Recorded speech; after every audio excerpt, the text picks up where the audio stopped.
அனைவருக்கும் வணக்கம். Welcome to my channel. வாங்க வீடியோக்குள்ளே போகலாம். இது 2025ஆம் ஆண்டு ஆகஸ்ட் 8ஆம் தேதி வரலட்சுமி விரதம் வருகிறது. வெள்ளிக்கிழமை வருகிறது. இது நாம் எப்படி கொண்டாடலான்னா, ஒரு நாள் விரதம் இருக்கிறவங்க அன்றைய நாள் வெள்ளிக்கிழமை அதிகாலை பிரம்ம முகூர்த்தத்தில் எழுந்து நீராடி குளித்து விட்டு தாயாரை நாம் ஆவாகனம் செய்யணும். வெளியிலிருந்து ஆவாகனம் செய்து அவங்கள உள்ளே தூக்கிட்டு வரணும்.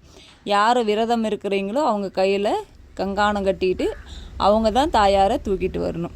தூக்கிட்டு உள்ளே உட்கார வச்சிடணும். அதுக்கப்புறம் 3 நாள் விரதம் இருக்கிறவங்க வியாழக்கிழமை சாயங்காலம் வியாழக்கிழமை 14ஆம் தேதி தாயாரை அழைச்சிக்கிட்டு உள்ளே உட்கார வச்சிடணும். இது மாதிரி உட்கார வச்சுட்டு அவங்களுக்கு சின்னதாக ஒரு பூஜையை போட்டுட்டு அவங்களுக்கு ஒரு சின்னதாக ஒரு நெய்வேத்தியம் வச்சுட்டு அதுக்கப்புறம் நாம் அவங்கள அலங்காரம் செய்ய ஆரம்பிக்கலாம்.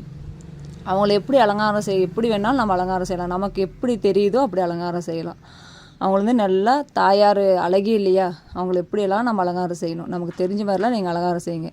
இப்படி தான் செய்யணும் அப்படி தான் செய்யணுங்கிறதெல்லாம் கிடையாது.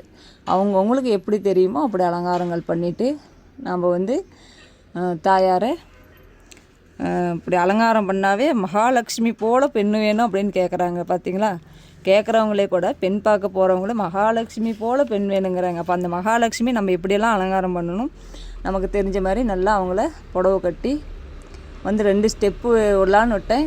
ஆனால் இது கொஞ்சம் சொதப்பிருச்சு. ஒரு இது மாதிரி தான் இருக்குது. ஆனால் உங்களுக்கு பிடிக்கும்னு நினைக்கிறேன். நீங்கள் பாருங்கள், பிடிச்சா ஒரு லைக் பண்ணுங்கள். இது மாதிரி பாருங்கள், கால் இதெல்லாம் வச்சு காலுக்கு ஒரு அந்த உள்குத்தியில் ஒரு துணி இருக்கும். அதை நாம் சுற்றி இந்த காலை வச்சுக்கணும். அந்த பக்கால கொஞ்சம் மடித்து மாதிரி வைக்கணும். கைக்கு நம்ம ஒரு ப்ளவுஸ் பிட்டில் 2 கைக்கு சுற்றி கலசத்துக்கு பின்னாடி இருந்து நம்ம அப்படியே தூக்கி போட்டு முன்னாடி இந்த மாதிரி கலசம் வைக்கணும். இந்த மாதிரி கலசம் வைக்க தெரியாதவங்க நீங்கள் வெறும் படமாக கூட வச்சு கும்பிடலாம், ஒன்றும் பிரச்சனை இல்லை. படமாக நீங்கள் வைக்கிறதுக்கு எங்களுக்கு பழக்கம் இல்லைங்கம்மா, நாங்கள் கலசம் வச்சு பழக்கம் கிடையாது அப்படிங்கிறவங்க நீங்கள் தாயாரின் திருவுருவப்படத்தை மட்டுமே வச்சு கூட நீங்கள் பூஜை செய்யலாம், ஒன்றும் தப்பு கிடையாது. ஆனால் தாயார் இந்த மாதிரிலாம் அலங்காரம் பண்ணிவிட்டு அவங்களுக்கு ஒரு சின்னதாக ஒரு ஏதோ இதெல்லாம் நெய்வேத்தியம் ஒன்று செய்யணும். என்ன நெய்வேத்தியம் செய்யலான்னா, ஒரு கேசரி தான் செய்யலான்ட்டு ஐடியா இருந்துச்சு. கேசரி தான் செஞ்சேன். கேசரி கொஞ்சம் செஞ்சு அவங்களுக்கு நெய்வேத்தியமாக வச்சுட்டு அதுக்கப்புறம் இவங்களுக்கு கண்டிப்பாக நம்ம ரிட்டன் கிஃப்ட் கொடுக்கணும்.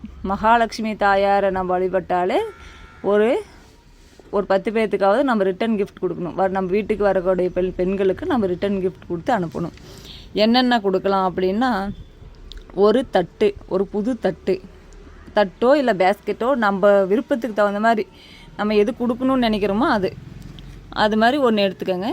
அதுக்கப்புறம் ஒரு ப்ளவுஸ் பிட்டு, அப்புறம் ஒரு கண்ணாடி, ஒரு மஞ்சள் குங்குமம், ஒரு தாலிக்கயிறு, அப்புறம் கண்ணாடி வளையல் கண்டிப்பாக இருக்கணும். அப்புறம் பல வகை பழங்கள். இந்த பல வகை பழங்கள் எது வேணாலும் வைக்கலாம். நம்ம மாம்பழம் வைக்கலாம், வாழைப்பழம் வைக்கலாம். வாழைப்பழம் 2 கண்டிப்பாக இருக்கணும். அதுக்கு மேலே மாதுளை, மாம்பழம், இது மாதிரி நமக்கு என்ன இருக்கோ நமக்கு கிடைக்குதோ அதுக்கு தகுந்த மாதிரி நம்ம வச்சுக்கலாம். அது மாதிரி வச்சு சிலர் கொஞ்சம் வசதியாக இருக்கிறவங்கெல்லாம் கோன் கொடுப்பாங்க, கண்ணுமை கொடுப்பாங்க, இன்னும் பல வகை பொருட்கள்லாம் நிறைய கொடுப்பாங்க. நம்ம வசதிக்கு தகுந்த மாதிரி நாம் கொடுத்துக்கலாம். இது மாதிரிலாம் கண்டிப்பாக கொடுக்கணும். கொடுத்து வரலட்சுமி தாயாரை நம்ம வீட்டுக்கு வரக்கூடிய பெண்கள்லாம் வரலட்சுமியாகவே நினைத்து அவங்களுக்கு நம்ம இது மாதிரி கொடுத்து அவங்கக்கிட்ட ஆசீர்வாதம் வாங்கணும்.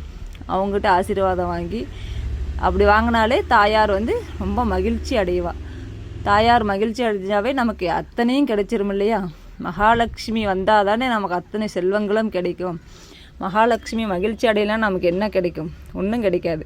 தாயார் நம்ம வீட்டில் இருந்தால் மட்டும்தான் நமக்கு அத்தனையும் கிடைக்கும். சம்பாதிக்கிறது நமக்கு நிலைக்கும்.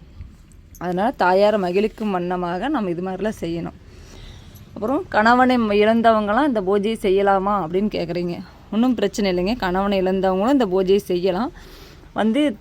தன் பிள்ளைகளுக்காக வேண்டிக்கிட்டு இந்த பூஜையை செய்யலாம். தன் பிள்ளைகள், தன் பையன் இருப்பாங்க, பொண்ணு இருப்பாங்க, அவங்களுக்காக வேண்டிக்கிட்டு இந்த பூஜையை செய்யலாம். ஒன்றும் பிரச்சனை இல்லை. இது இவங்கெல்லாம் பண்ணக்கூடாதுன்னு அந்த தாயாரெலாம் சொன்னது கிடையாது. அதனால் நீங்கள் உங்கள் பிள்ளைகளுக்காக நீங்கள் வேண்டிக்கிட்டு இந்த பூஜையை செய்யுங்க. இந்த பதிவு உங்களுக்கு பிடிச்சிருந்துச்சுன்னா சப்ஸ்கிரைபர்ஸ் பண்ணுங்கள், லைக் பண்ணுங்கள், ஷேர் பண்ணுங்கள்.